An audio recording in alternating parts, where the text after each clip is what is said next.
അവസാനം വിധി വന്നു, അയാളെ മരണം വരെ തൂക്കിക്കൊല്ലാണ്.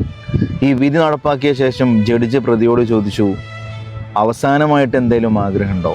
ആ പ്രതി പറഞ്ഞു, എനിക്ക് എൻ്റെ ഉമ്മാനോടൊരു സ്വകാര്യം പറയാനുണ്ട്.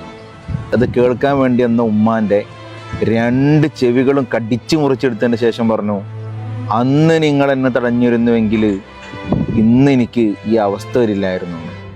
പണ്ടെന്നോ വായിച്ചൊരു ഗ്രീക്ക് കഥയിലെ അവസാന ഭാഗമാണ് ഇപ്പോൾ ഞാൻ പറഞ്ഞത്. സ്വന്തം ചോരയിൽപ്പെട്ട 4-5 ആളുകളെ അതിദാരുണമായി കൊലപ്പെടുത്തിയ പ്രതി ആ വിധി കേൾക്കാൻ സന്നിഹിതരായ മുഴുവൻ ആളുകളുടെ മുമ്പിൽ വെച്ചിട്ടും ആ മോന് പറയാണ്, ചെറുപ്പത്തിൽ അയൽവീട്ടിലെ പൂച്ചനെ ഞാൻ കല്ലെടുത്ത് എറിഞ്ഞു കൊന്ന സമയത്ത് ആ എറിഞ്ഞത് ഞാനാണ് എന്ന് പറഞ്ഞിട്ട് അയൽക്കാർ നിങ്ങളോട് പരാതി പറഞ്ഞപ്പോൾ എൻ്റെ മോൻ അങ്ങനെ ഒന്നും ചെയ്യൂല എന്ന് പറഞ്ഞ് നിങ്ങൾ എനിക്ക് തന്ന ധൈര്യം. പിന്നീട് ഒരിക്കൽ സ്കൂൾ വിട്ടു വരുന്ന സമയത്ത് കൂടെയുള്ള കുട്ടീൻ്റെ കയ്യിൽ കുപ്പിച്ചില് കൊണ്ട് വരഞ്ഞിട്ട് ചോരൊലിപ്പിച്ച് അത് പരാതി പറഞ്ഞപ്പോൾ എൻ്റെ മോൻ അങ്ങനെ ഒന്നും ചെയ്യൂല എന്ന് പറഞ്ഞ് നിങ്ങൾ എൻ്റെ കൂടെ നിന്ന് എനിക്ക് തന്ന ധൈര്യം.